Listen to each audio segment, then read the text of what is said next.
Assalamualaikum warahmatullahi wabarakatuh.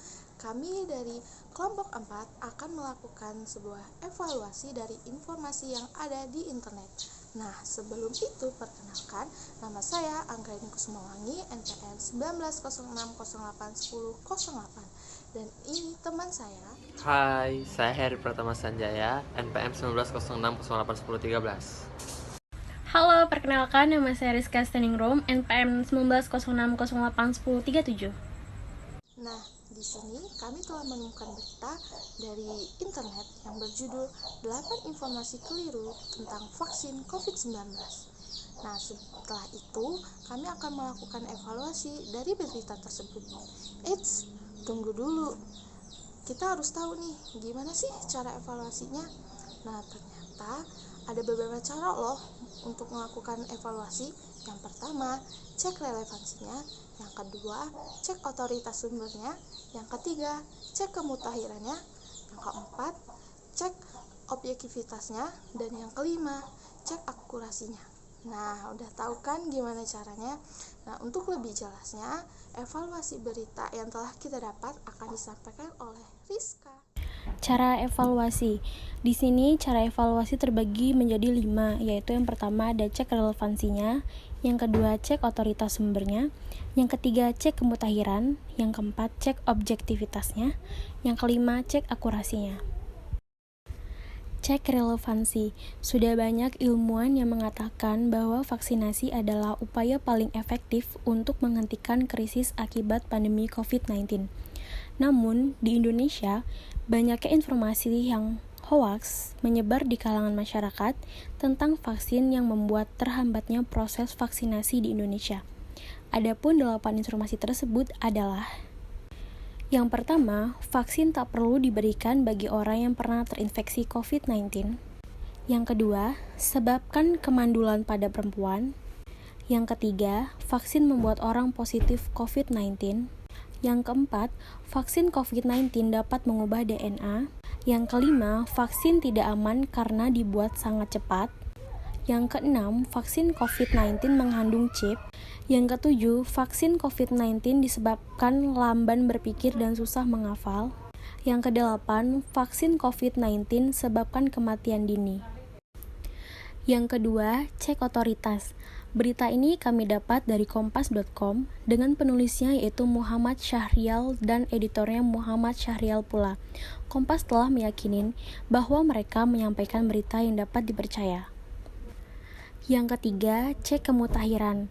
Berita ini ditulis pada hari Minggu tanggal 25 Juli 2021. Kompas telah lama menjadi channel penyebar berita dengan menyampaikan berita setiap hari untuk para pembaca. Yang keempat, cek objektivitasnya. Vaksin COVID-19 dibuat agar membentuk kekebalan kelompok untuk mencegah penyakit dan kematian akibat virus corona. Yang kelima, cek akurasinya. Berita ini tentunya telah ditulis dan diedit dengan baik oleh Muhammad Syahrial, sehingga pembaca mendapatkan informasi dengan akurat dan terpercaya. Kompas.com juga mencantumkan artikel lain terkait dengan vaksin ataupun COVID-19. Itu tadi evaluasi dari berita yang telah kami dapat. Selanjutnya akan kami cek nih, apakah berita tersebut fakta ataupun hoaks. Nah, untuk selengkapnya akan dijelaskan oleh Heri. Baik, di sini kita akan mencari tahu tentang media atau sumber yang menjadi bahan topik pembicaraan kelompok kami, apakah media tersebut berasal dari sumber yang dapat dipercaya atau tidak. Kita akan masuk kepada Google News atau Google Berita dalam bahasa Indonesia. Kita cari kompas.com 8 informasi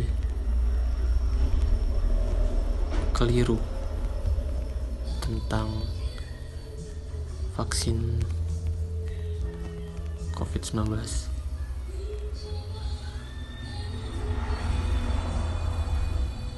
Nah, jadi di sini kita bisa melihat beritanya, siapa yang mengupload atau siapa yang menerbitkan, media mana yang menerbitkan berita tersebut.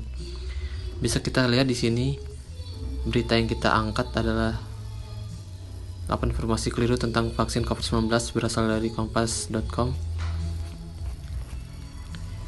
kita cek lagi apakah media tersebut berasal dari sumber yang terpercaya. Baik, selanjutnya kita akan mencari tahu apakah media kompas.com tersebut adalah media yang bisa kita percaya.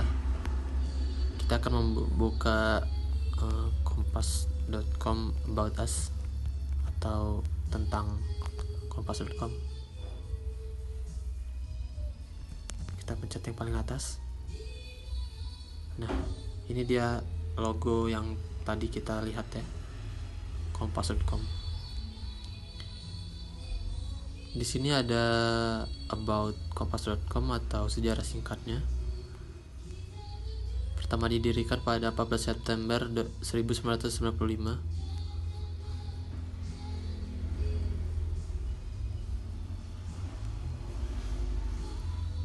Dan ini adalah beberapa penghargaan yang diraih oleh kompas.com. Lumayan banyak kita lihat di sini. Trust online media berarti. Dan di sini banyak penghargaan yang berhubungan tentang kebenaran yang disampaikan oleh media ini. Di sini kita bisa melihat secara lengkap orang-orang yang terlibat di belakang layar.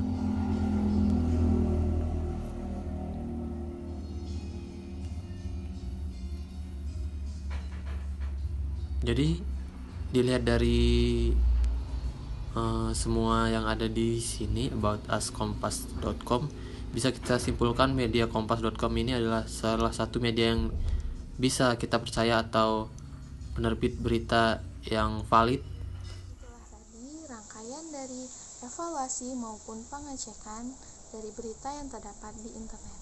Semoga bermanfaat untuk teman-teman semua, karena tidak semua informasi yang ada di internet itu merupakan fakta.